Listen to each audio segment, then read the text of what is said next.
Hey guys, it's Ollie. Welcome back to my YouTube channel. So today is a bit of a different one, but one that I feel like is important, especially for around this time of year. Sorry if my eyes are a little bit watery. I looked directly at the sun like 2 minutes ago and I'm still recovering.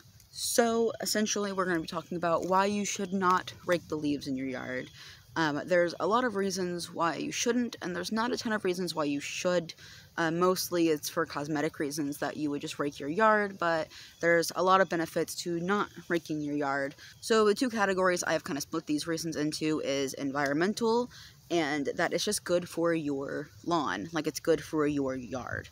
I will also at the end of the video be talking about what you can do if you do have to rake your yard, because I know that there are some like homeowners associations or landlords might want you to rake up the leaves, and if you can't convince them otherwise, then there are some things you can do to still make it a little bit more beneficial for you, and that'll be at the end of the video.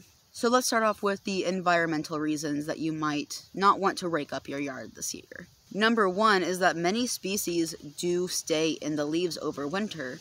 So insects like caterpillars and bees do stay in the leaves over winter, so you don't really want to get rid of them or make it harder for them to survive the winter. Frogs and salamanders also need the leaves to stay over winter. Not only do they hide in them, but they do also need them for a food source, so they can go and hunt in the leaves, have good coverage while the grass is kind of barren and birds are on the hunt, and can find bugs. And speaking of birds, birds also need the leaf litter. So birds can make nests out of them, but they also do use it for a food source. So again, just like the frogs and salamanders, they can kind of hunt in the leaf litter. So the thing with environmental is when you do rake up your leaves and you put them in a plastic bag and then send them off to landfills, usually they can't have enough oxygen to break down properly, and they do produce a lot of methane, which is obviously not good for the environment. So you do want to avoid that. Those are the environmental reasons why you should leave the leaves alone. However, the leaves are also fantastic for your yard health.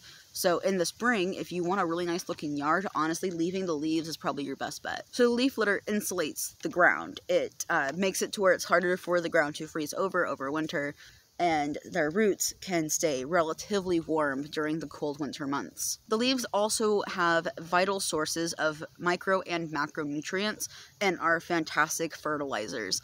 So it's like you have a decent amount of fertilizer that you don't even have to go buy, just in your yard. The leaves also help suppress weeds. So those are some of the benefits to leaving the leaves alone. So what do you do if you're not able to leave the leaves in your yard? There's a couple of solutions that might work for you. So what you can do to kind of make it a little bit better is that if you do have to rake your leaves, you can use like environmentally friendly compostable bags that you can put your leaves in, so that it gives them more of a chance to not produce so much methane and to break down naturally. Another thing you can do is you can compost your leaves and just have some fertilizer for next year.